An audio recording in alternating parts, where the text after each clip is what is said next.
मोदी नीतीश की जोड़ी का कोई तोड़ नहीं है।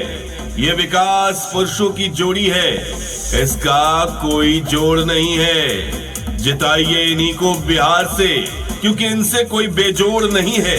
साथियों, 125 यूनिट फ्री बिजली मिली आप सभी को। जो वृद्धा, विकलांग, विधवा रहे, उन सभी को 1100 पेंशन हुई। आज रोजगार की बिहार में बहार है। महिलाओं के लिए बिहार सरकार तैयार है। आज महिलाओं को व्यापार के लिए 10,000 की पहली किस्त मिल चुकी है। ये सारा विकास आपके सपोर्ट से आगे भी चलता रहे। सुनो चाचा चाची कहतान बात साथी, ये चाची ध्यान दी।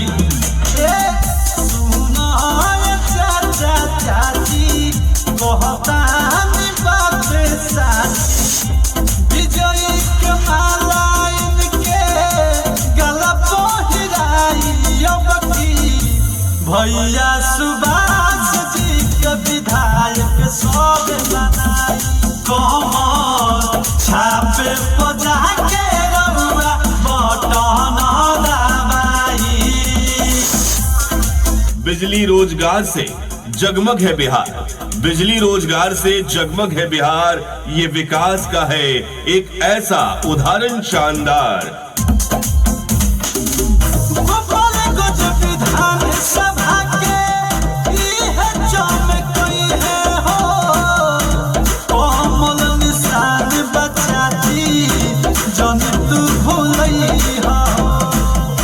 चाची ध्यान दी, चाचा हो नेता ना बेटा हुए, सबके चहेता हुए। अपना गोपालगंज के भाग जाग जाई अबकी। भैया सुभाष जी के विधायक सब बनाई, कमर छापे बजा के रउआ बटन दबाई। राह विकास की है, इस पर चलना होगा।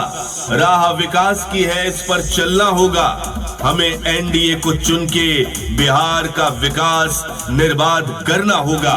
अगर हमने की भूल तो फिर हमें तरसना होगा, भुगतना होगा। चाचा हो देखो ना जानता सब है, रोही है उदास हो। गली गली घूमी घूमी करी है विकास हो। ये चाचा कोमल छा चाची हो, सब लोग इहे कहे कि नहीं के हवा बहे। दूर गस निरंजन दीपक पहले सफाई अबकी। भैया सुबह